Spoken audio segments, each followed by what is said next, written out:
দারোগায় বসতি মন, আমি হই শ্রীকৃষ্ণের নাতি, কৃষ্ণের নাতি। আমার মনে পড়েছে, আমি জানি জলের বংশধর চরেই হয়। এই সময় শ্রীকৃষ্ণ তার বাসির ধরে বৃন্দাবনে যত গোপিনীদের বন্ধন করেছিল, আর তুমি আমার রাজ্যে গোপনে এসে আমার রাজকন্যার সঙ্গে প্রতারণা করে চলে যাব। ওই সেনাপতিগণ, এই অপরাধীকে বন্দী করো, অন্ধকার কারাগারে নিক্ষেপ করো, পরিবেশ জানিয়ে যাও।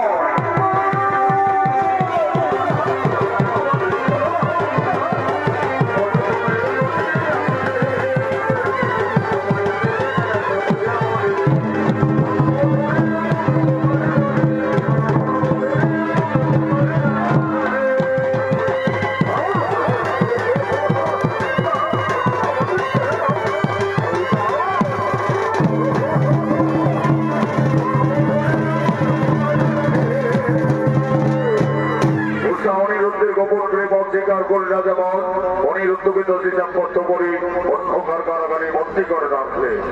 এদিকে হরিনাম গাইতে গাইতে দেবর্ষী নারদের আগমন।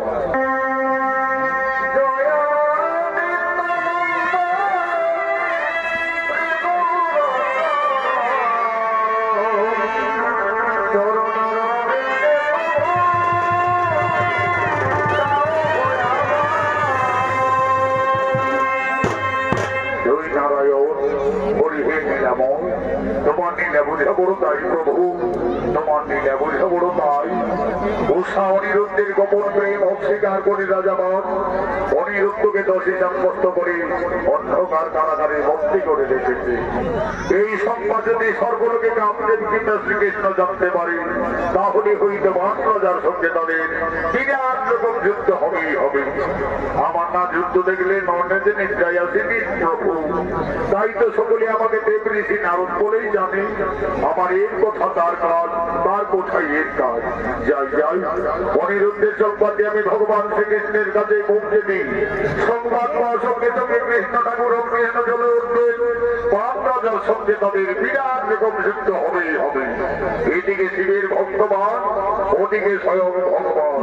আমি অদৃশ্য এই সব কিছুর মজা দেখবো, আর মনে মনে হাসবো আর বলবো।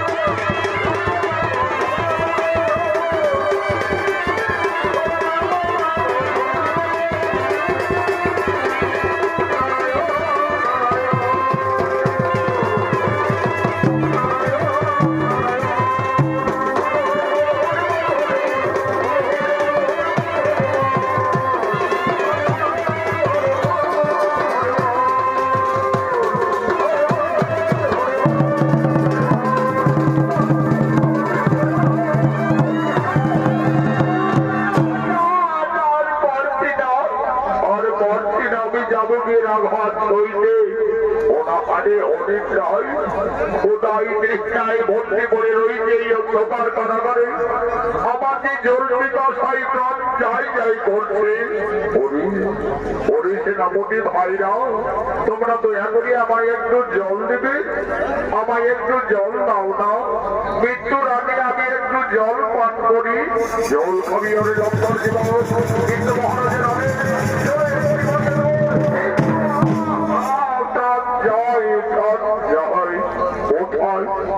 ওঠাই তুমি রাজকন্যা উষা, তুমি আমায় বলেছিলে জীবনে তোমায় কোনদিন ভুলে যাব না। কিন্তু তুমি কোথায় আছো, কেমন আছো জানি না। আর হয়তো তোমার আমার এই জীবনে কোনদিন দেখা হবে না। আমার জল পিপাসায় প্রাণ যায়। ও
তুমি এখান থেকে চলে যাও রাজকন্যা, আর হয়তো তোমার আমার জীবনে কোনো দিন দেখা হবে না।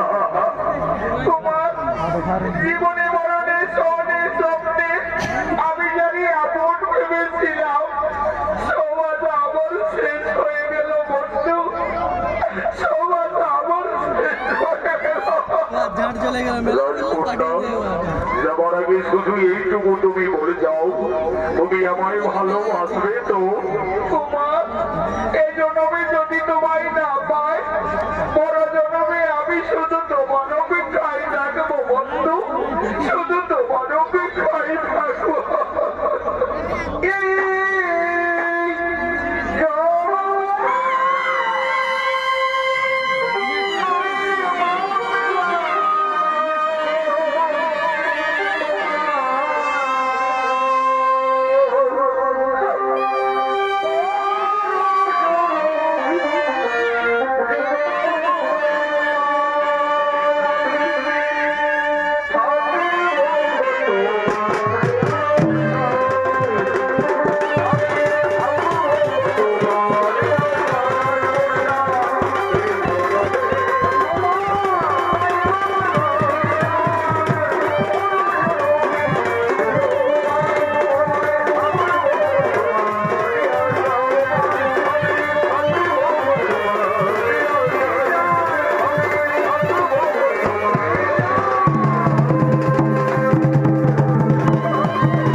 কিন্তু কোনো মৃত্যু হয়নি। আমি চাই লক্ষ্মণের শক্তি প্রাণ দণ্ড। সেনাপতিগণ, এই যুবকের পক্ষের একটি মস্ত বড় শিলা জমিয়ে দাও। এই যুবকের যদি আজ মৃত্যু না হয়, সূর্য দিত হার নিয়ে আমি ঘটকের মুখে দেবো। যাও একটি শিলা নিয়ে এসো।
শ্রীকৃষ্ণ তুমি ঠিক ছুটে আসবে আসবে, কিন্তু অনিরুদ্ধ যে অপরাধীর অপরাধী, আমার আইনে আমার বিচারে আমি তাকে উচিত দণ্ডেই দণ্ডিত দিয়েছি। এই লঙ্ঘনের চাই আমি আমি নারদের মুখে সংকেত শুনেছি, তারপরে তোমার অন্ধকার কারাগারে আমি শুনে এসেছি অনিরুদ্ধকে সর্বদিকে হরণ করে এনেছে তোমার রাজকন্যা চিত্ররেখার কাছে। আর অনিরুদ্ধ সঙ্গে গোপনে ভালোবেসে ফেলেছে এইটার মনে। যদি ওখানে ভালোবেসে অনিরুদ্ধ অপরাধী হয়ে থাকে, তাহলে অনিরুদ্ধকে সর্বদিকে হরণ করে তোমার রাজকন্যা অপরাধী হইনি কেন? তুমি হলে এই বর্বনার বিচারক, আমি হলাম এই জগতের বিচারক। ন্যায় শক্তি সকলের কাছে সমান থাকবে। আমি অনিরুদ্ধকে কারাগার থেকে মুক্তি করে নিয়ে যাবো।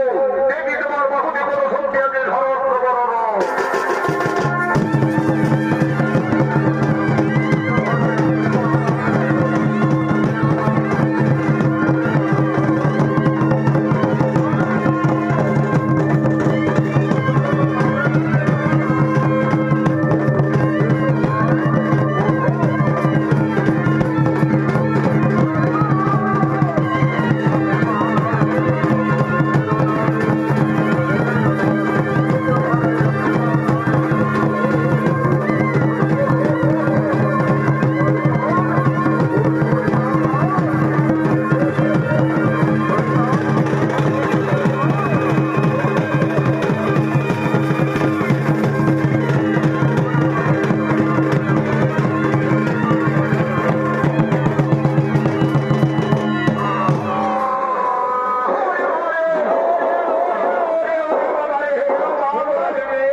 তোমাকে আমি কারাগার থেকে মুক্তি করেছি, আর কোন সেনাপতিরা তোমাকে মারামারি করতে পারবে না।